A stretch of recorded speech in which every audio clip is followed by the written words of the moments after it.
Hello, how are you? I hope all of you are fine and staying at home, okay? So today is our lab 10 and today we will learn to find out the determination of Avogadro number with the help of the control potential colorimetry. Okay, there are actually a lot of way to find out the Avogadro number, but we will use the control potential colorimetry. So what is the control potential colorimetry? Here we will use a potential difference control potential. That means the potential difference will be same all through the reaction. Okay, we will keep the potential difference same all through the reaction. So first thing is that what is the Avogadro number? So Avogadro number is, we know, everyone know, I think Avogadro number is 6.022 into 10 to the power 23 number of, it can be electron, it can be copper, it can be atom, it can be ions, anything is equivalent to 1 mole. Okay, if it is 1 mole of electron, it means this number of electron. If it is 1 mole of copper, it means this number of copper. Okay, so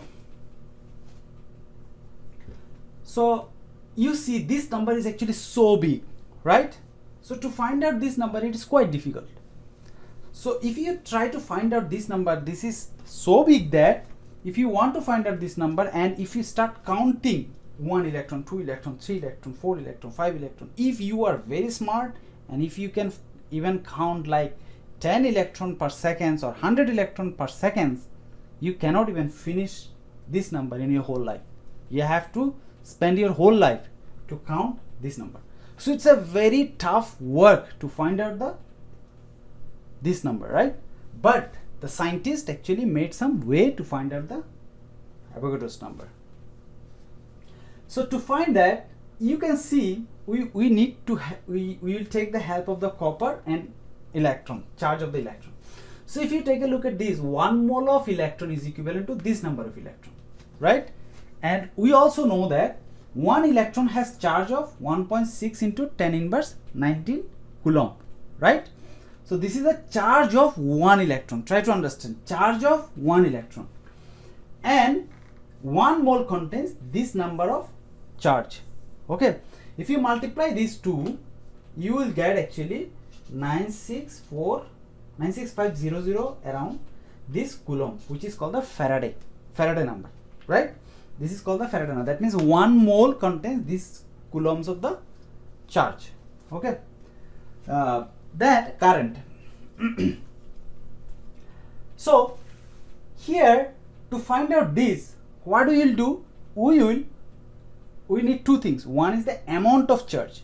Okay, the amount of charge we are going to giving it, or we are going to generate it. The amount of charge divided by the, if we suppose it produce 10 coulomb of charge. Okay, then if you divide it by that with the charge of 1 electron, then you will get the number of electron it generates, isn't it? You got it? So the amount of charge you give it to the reaction divided by the amount of charge produced by the 1 electron is equivalent to the number of electron it produced. Okay, if you know the number of electron, and we will take the actually help of the copper. So copper, and we know that each copper give 2 electron and produce copper ion. So the mass of, there will be a change in the mass of the copper. So if we know the mass of the change in the mass of the copper, then we can find out the number of moles of the copper. If we know the like loss of copper, from that loss we can find out the number of moles of copper. If we find out the number of moles of copper, then we can easily find out the, if we know the number of moles of copper, and if we know the number of electron, and we know that each copper is giving 2 electron, then we can easily find out the Avogadro number. I will actually discuss in the calculation. It will be much more clear. So to understand that, we need to take the help of the electrochemistry. Okay, what does this electrochemistry do? You should understand this a little bit. So what we will do, we will actually use the sulfuric acid. Okay, 1 mole of sulfuric acid we will use, and then there will be one copper strip and another one is a zinc strip. Okay, so copper and zinc, we know that both are the metal. Okay, since both are metal, then they will definitely react with the sulfuric acid and they will produce the salt and hydrogen ion, isn't it? So copper will react with the sulfuric acid, it will produce copper sulfate and hydrogen, and zinc also react with the sulfuric acid, it will produce zinc sulfate and hydrogen. Okay, so but this reaction is very slow, especially the copper. Copper is a very almost not that much reactive like as a zinc. So copper is a very unreactive metal. Okay, less reactive metal, not unreactive, less reactive metal. So what happened? But it is a slow reaction, but we have to finish this reaction in 4 hours because our lab is 4 hours. Anyway, so what we do, we put a potential difference, we generate a potential difference among them. So if we potential difference, control potential colorimetry, so we put a control potential and we keep this potential difference of 0.6 to 0.8 volt. Okay, we keep it constant, there is no change, the potential difference should be same, and then we give some charge on it. Okay, current. So current normally we give it like 0.6 to normally 0.6 anyway. So we put the current of 0.6 and we run it for the 5 minutes, 3 to 5 minutes, but for today's lab we will run 5 minutes. So you have run 5 minutes with this current, the amount of charge, the total charge is equivalent to the number of seconds you run it multiplied with the amount of the current. So you will get this is the total number of charge. Okay, now have a look at this. Since you are going to produce the charge, then what will happen? Here this copper, okay, this copper is attached to the positive anode and this one is attached to the negative cathode. So anode, what is the purpose of anode? This is the positive thing. So it needs what? It will try to take the electron towards itself. So what will happen? This copper will release the electron to the positive ion, to the here. Okay, so then if the electron goes here, then this copper will leave its strip and then this copper will come to the solution as a copper ion. The electron will go here and it will come to the solution as a copper ion. Then what will happen? If you run it, then the mass of the copper strip would go down. Okay, if you start it is 1.5 gram, after running for 5 minutes it may be 0. Like the mass of the copper will be loosened by like 5 milligram or 50 milligram suppose. So the mass of the copper will be loosened. Okay, and that mass of the copper, and each copper is producing the 2 electron. Keep these things in mind. And what will happen? So we will do this, and if copper is going to the reaction, then what will happen? It will produce the copper sulfate. How the copper sulfate look like? It will be blue, right? And now we are going to discuss about the experimental. In the experimental, we will discuss a little more. Okay. Hello. So this is the experimental procedure. So from here, first one, the cell setup 10. So this is actually a post-lab question. I will write it down and will give you through the email. So what will you write here? I am just explaining. If you take a look at this page, first page, you will see the experimental procedure here. How you will the electrolysis cell setup. Okay, electrolysis cell setup. You will draw and you see here it is written positive will be red in color, negative will be black in color. Okay, the copper strip will go to the anode. I already discussed it. And sulfuric acid, zinc strip, imagine 1 mole of sulfuric acid, negative. So everything you will draw it. Okay, you will draw and you have to draw with the color pen. Okay, you will draw it and you will send us. Okay, and that is 10 points. Okay, this is a post-lab question. Okay, so here first what will you do? First you have to clean the copper and zinc strip. We normally give you the copper and zinc strip, then you have to take it and use the steel wool or acid. Why we use the steel wool? to clean it. Okay, you have to clean it first. So we use this for cleaner. Why we clean it? Because if there is any copper oxide or zinc oxide on the surface, to remove that. Okay, if they are not removed, it will not go to the reaction that much quick. So then take the mass of the copper. Then after cleaning it, okay, you have to dry it. If anything, you make sure that nothing is on the surface or everything is fine. Then you have to take the mass of the copper to the 0.1 milligram. Like milligram, like means 4 significant figure. Okay, so take the mass of the copper. So before taking the mass, you have to dry it. Okay, make sure that it is dry. If there is any water, that will vary your results a lot. Okay, then set up a 500 beaker with 1 mole of sulfuric acid. So you see, so he set up a 500 ml of beaker. You have taken a big beaker. Okay, 500 ml beaker. Then what you are going to set up like this, and you will draw this one also. Okay, you have to draw this. So this part is this one, and this is the another part. You have to do the whole things. Okay, and it is 10 point post lab question. So what will you do? Draw it using anyway, this is actually I write it down to for this anyway. So first you will take a 500 ml of beaker. Okay, set up a 500 ml beaker with 250 ml of 1 molar sulfuric acid. Then you will add 250 ml of 1 molar sulfuric acid, 250 ml of 1 molar H2SO4. Okay, then you will set up accordingly. Okay, how will you set up? This copper strip will go to the positive, and this is actually red in color. Okay, and then this negative strip is go to the this zinc strip will go to the cathode, and this is black in color. Okay, so draw it using color and set up accordingly. Okay, after that, then immerse the two electrodes. This is copper and zinc. You have to immerse it same level. Okay, same. Suppose if it is 2 centimeter, this should be also 2 centimeter. Clear? What about the length of the copper strip? That should be the same length for the zinc strip also. In 1 molar sulfuric acid, and make sure they don't touch. So to avoid the touch of these two, what you can do?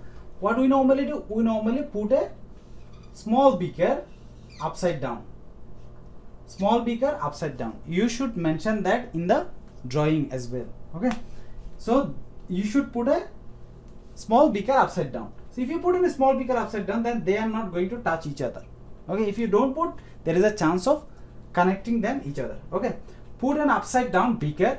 The two electrode must be in equal depth. Okay, then turn on the DC power supply and keep the voltage 0. So first you have to keep this, you have to play with the voltage a little bit before turning it on. So you are going to 0.6 to 0.8, and any voltage you can keep it, but you have to keep the same voltage all through your reaction. Okay, and set the current to this milliampere. The current you need to have, you need to know the amount of the current, and this is fixed. Okay, for this lab, today's lab, it is fixed 600 milliampere. You will use the 600 milliampere. Okay, and then so this is the current you are going to use. You can use 0.7, 0.6, 0.8, it doesn't matter, it's up to you. Okay, then so you set up the current, and then immediately click on the, so everything is fine, then you are going to collect on the PC. So for today's lab, we normally actually use the 31 Avogadro. You know how to find out the chemistry with vernier, then you have to find out the 31 Avogadro. So immediately click on the collect on the PC and keep collecting the data for 5 minutes. Try to understand it. So the all on 5 minutes. We will actually run four experiment. Okay. For the first experiment, suppose the amount of mass loss is, you have start from the 2.5 gram. The 2.5 gram is the copper, the mass of the copper strip after drying. Okay, you have started 2.5 gram, and after that final mass, whatever the final mass, you will write it down, and mass difference is actually 0.057. This is the mass loss. Okay, for the second one, 0.055. Okay, for the third one 0.058, for the fourth one 0.059. So keep this. You will start from the 2.5, then other things you will fill it up. Okay, this is your job. Okay, so what does this mean? So what will you do? So suppose first of all you dry it, then you run it for 5 minutes. Okay, then you got this value, and you saw that the difference is this. After that you again keep these things again dry, you turn this off, everything you have done it, then again you put it, then your this value should go here. Okay, then your final value should be there, so that the result becomes 0.055. Okay, so keep going there. So once you have got this all these results, so you have run it for the 5 minutes and you got the mass loss of 0.057, 0.055, 0.058 and 0.059. Okay, now come to the calculation. So in the calculation you see the current is 600 milliampere. Okay, and as I mentioned in the experimental part, it is 600 milliampere. You will run it for the 5 minutes. So 5 minutes means 300 seconds. Okay, so total number of charge you supply is current multiplied with the time. So whatever the number you will get, that coulombs. Okay, that is the coulombs. But we know that 1 electron equivalent to this charge, this coulombs. 1 electron means this coulombs. Try to understand. This is the amount of the total charge you supplied, and this is the charge of 1 electron. Okay, so number of electron transferred. So this is the total number, this is the one. So suppose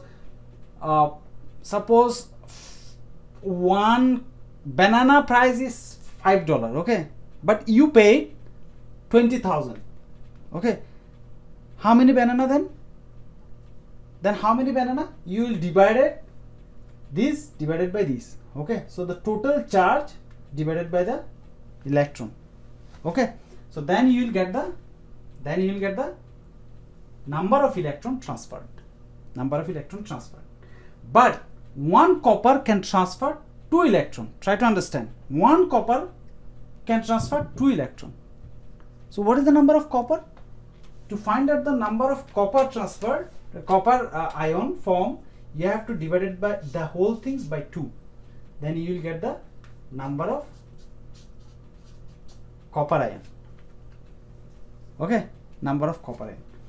So I am actually giving for the first trial, but you will do for the first trial, second trial, third trial, fourth trial.